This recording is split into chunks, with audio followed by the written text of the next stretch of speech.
So, our final review of the day is going to be for the film Godzilla Minus One. Godzilla Minus One is kind of in a way going back to the original Godzilla. I know that we're seeing kind of a big Monarch universe thing they're doing with Western television. There's the Monarch series, which is on Apple TV Plus.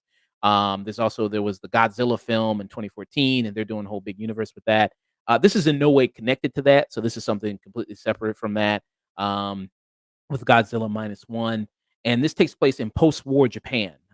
Here we see this, and we're introduced to a character by the name of let me see if I'm pronouncing this right. Shimeshi, Shikameshi is how you say it, I believe. Shimeshi? Shikameshi is how you say it. Are you talking about the actor? Yeah, the character. Yeah. Oh, the character, Koichi Shikishima. Shikishima. So you see him, Shikishima. and you see that he is a kamikaze pilot. And if you know anything about kamikaze pilots, they're not supposed to come back. If you kind of know anything about them. And what happens is, he goes back to this island, so the planes malfunctioning, goes back to this island, and then he gets introduced to Godzilla, the creature there. And you see that he basically just is wrecking shop. And it gives this guy severe PTSD. And you see when he goes back, you know what I mean? And after surviving against this creature, basically just running away from it. I mean, you see everybody in this town is just chastising this guy. Like, you're a coward. You know what I mean? It's like, you didn't stop this gigantic lizard. It's like, what the fuck do you want this guy to do? You know what I mean? Like, it's this giant monster. It's like, what the fuck do you want me to do? But it kind of just haunts this guy you see in his life. And then you see that, many years pass, and then he gets a chance to re-encounter Godzilla again. And then you see that this, Japan is trying to stop him without the aid of the government, by the way, because it's like the government's kind of just trying to cover it up. The fact that even this, they're trying to just pretend like this creature doesn't even exist with Godzilla there. And you see real damage done with this Godzilla. I mean, he's just wrecking buildings, stomping on people. And I know throughout the history, Godzilla's been seen as kind of a, hero, kind of like a guardian angel sometimes, or just a straight monster sometimes. But here, he's just a straight monster. Basically, is what he is here, and he is pretty terrifying. And this was apparently made on a budget of $15 million, and it looks really impressive. I think a lot of stuff with the Godzilla looks really impressive. A lot of the action sequences here, where you see him, look like this scene where he's picking up the train here, where you just see the view for here, where you're like just looking up at him. That looks really good. The destruction looks really good here. This film, in the director here, who's Takahashi Yamakaza. I'm probably fucked that up too, but sorry about that. Butchering it so hard. Yeah, sorry about that. But you can tell that he is a fan of Western films, because I think I get a very much a hardcore Jaws vibes from this. Steven Spielberg. He just mentioned recently, I saw an article where he just mentioned that he wants to do a Star Wars movie because he grew up on Star Wars. And I think he would do great at that. There's a lot of Star Wars also in this. I see there's a lot of humanity in this movie. Yeah. And you see, there's definitely a lot of humanity here with the characters. But yeah, I mean, I would definitely like to see that from him. But you got to get that sense. And when I bring up Jaws, I bring up the sense because he's, like the main character that we follow. He kind of is on like this boat crew that kind of goes out and basically in search for Godzilla. It's almost like it has that Jaws type feeling of like this crew going out and hunting for the shark and trying to take on this shark here. So you kind of get that feeling from it. But I'm going to pass it to you. What were your thoughts on Godzilla Minus One? Whoa. Well, I've been watching a lot of the Godzilla fans. The era in which, by the way, when Godzilla is kind of seen as a guardian angel is late Showa era. At first, he's the original Godzilla's in that era. Then we had the Heisei era, which is from 1984. I was wrong. It was the other way around. That's the one with Return of Godzilla in 1984, and then had Biollante. And then Millennium era was when Godzilla 2000 came out, and they didn't really have any following stories. Everything was kind of different. And then the current era we're in right now is the Reiwa era. And I'm going to be honest, of the Reiwa era, including the Garth Edwards Godzilla movie and other movies, I think this is probably my favorite one of this current era. I think this encapsulate what not only worked for the original Godzilla way back when, and the terror of this creature being like terrifying and being an absolute monster. But I think it does the best of both worlds. That I think what Garrett Edwards was trying to do, and I think what Shin Godzilla was trying to do in some way, was add the human element and make it alongside the monster bits. But what works about this movie is the human elements are just as important as the monster elements in this. Godzilla is just as much an important figure as the human like vulnerability and just the suffering that goes along in this movie. This is a movie about sacrifice, heavy PTSD, trauma, and trying to get over and live, trying to survive in a very like difficult time, difficult place, and forgiving oneself if possible. And all these just meld really well together, both in uh, Koichi's story as a kamikaze pilot and the relationships in which he builds with this girl he later picks up, or she finds him, named Noriko, the child that they also later kind of sort of adopt, which is her name's Sakikyo, and then the Mm. crewmates that he has along the way. And they just kind of build this like small web of characters that you really do end up liking, even when they come off really some of them come off harsh at first. And that builds a really great net and a really great skeleton to then have. So when the destructive monster moments happen with Godzilla, Godzilla can be brutal. He can be an all-out monster, and that impact is felt by all the characters, and it's treated as a form of destruction. I think what's also I appreciated was the attention to detail in this movie, not only in the destruction, not only in the period drama that it tries to be, which is very, very hard.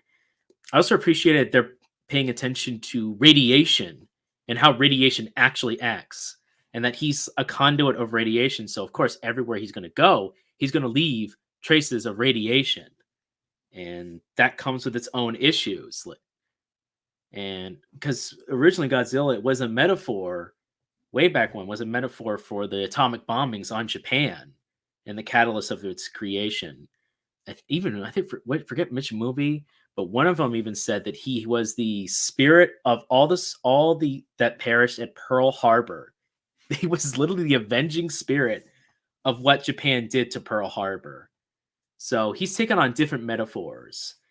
This one I think works well because as a metaphor for just PTSD trauma and what happens when the war never quite leaves you. There's a constant mention in this movie of we all fought in this war. We all fought in this war. And anyone who didn't fight in this war kind of has like a romantic view of what fighting and defending your country is. And every character is just like, no, you were lucky. You were lucky not to fight. It wasn't good. And we all kind of wish we didn't have to, but somebody had to. Yeah.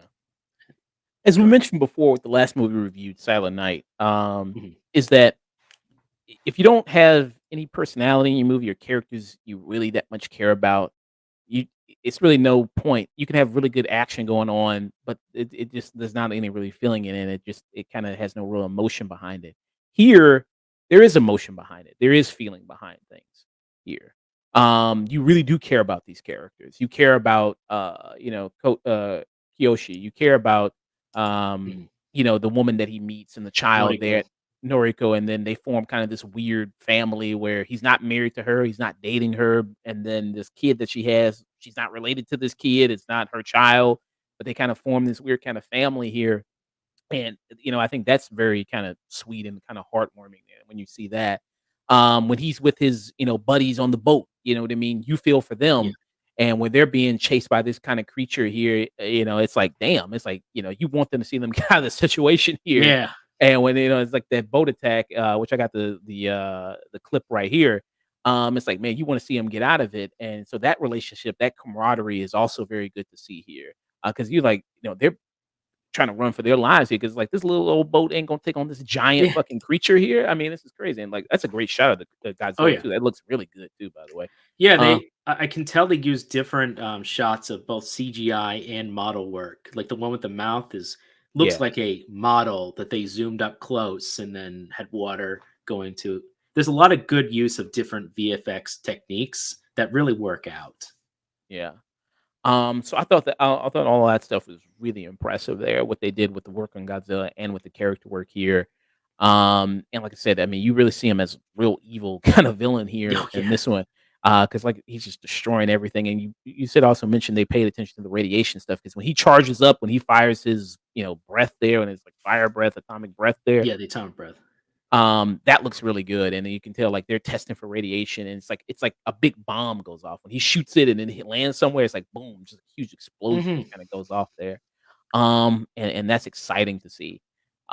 But yeah, I mean, I haven't seen a lot of Godzilla movies. I've only seen mainly just the Western Godzilla movies. I've seen Mm. Godzilla 2014, I've seen Godzilla versus Kong, I've seen, Godzilla 98, movies like that. But, this one I think is better than a lot of those, by a mile, I think, and maybe it's gonna be on maybe my best of list this year. Mm. I'd have to see how the rest of the list, kinda shakes out there, but I thought I was very much impressed by this. The only kind of weakness I have with this movie, the only kind of weak spot I thought it was kind of the ending, Mm. there, and I guess I'll talk to you later about it, but, Sure. uh, I thought the ending was kinda weak there a little bit. It was a little I don't wanna say something without giving away, but Sure.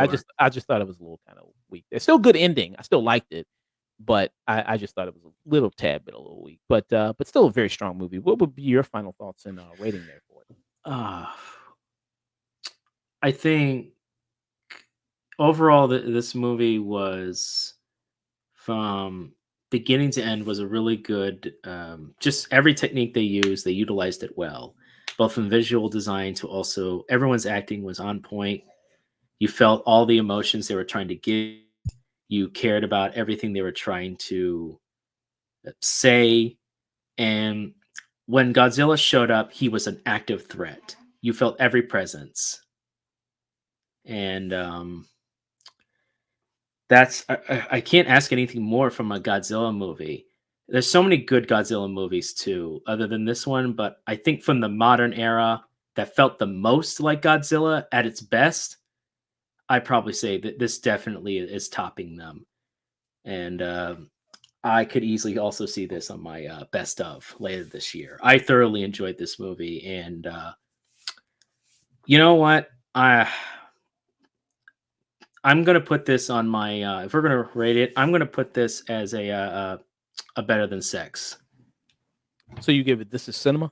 This is cinema, buddy. This is cinema. This is what I come out here to see. This is a Godzilla movie worth seeing. It just pushes it just far enough for normally it would be just pushing on that peak, be at the area. But you know what? This movie has earned it. Everything they did, everything they could to possibly make this the best version of a Godzilla movie, and I commend them all the way. Maybe in time, it might my excitement might lower it down to a peak, but it's not getting much further down to a low than a low peaks. But right now, this is cinema.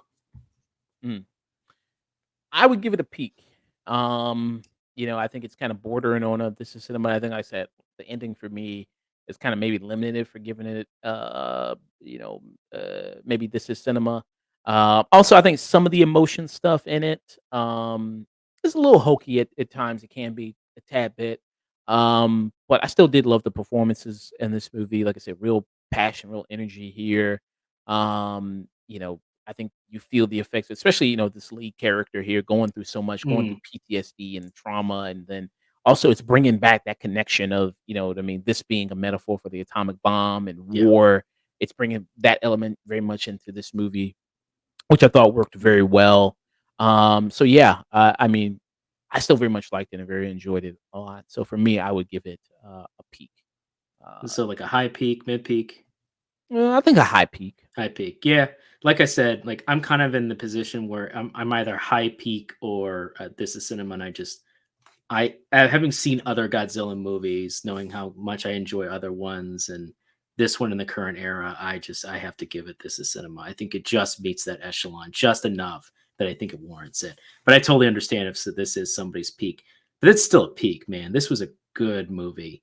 This was a fun movie. This was a kind of movie that I think if anyone who has not truly been interested in Godzilla movies, I think this could get your attention into Godzilla movies or go to be a good introduction to what it's all about. Mhm. Other recommendations, if I had to, for other Godzilla movies, I would also recommend Godzilla, Mothra, and King Ghidorah, Giant Monsters All Out Attack. Final Wars is dumb fun if you just want to have dumb fun. That one came out in 2004. The 80s Godzilla against Mechagodzilla and Tokyo SOS are also really good. And also Godzilla versus King Ghidorah in 1991 is also really good too. Everybody forgets about Godzilla versus Biollante, but that one's a pretty good too. And Return of Godzilla, and of course the classic. If you want to watch the OG classic, that one's great as well. Mm. You can't beat the classics. But of the newer era, I would say those ones are my like to introduce people into it would be like the classic and then those movies. But this one I think I can add easily to a introduction. Mm. And then the American movies are not bad either. So they're pretty good on, but this just captures the human element so much better than those ones do that we're sorely missing in some of them. That's why I just can't go below This Is Cinema right now. Mm. Nice. So yeah, this is Cinema from Dusk and Peak from me with Godzilla minus one.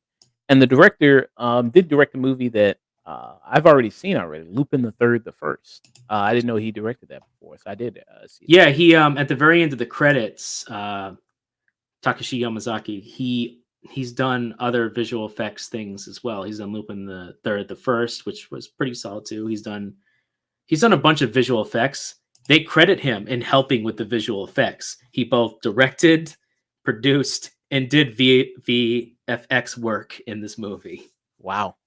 Yeah, at the very end, they credit him for all three. I'm like, yeah, man, he's a talented guy.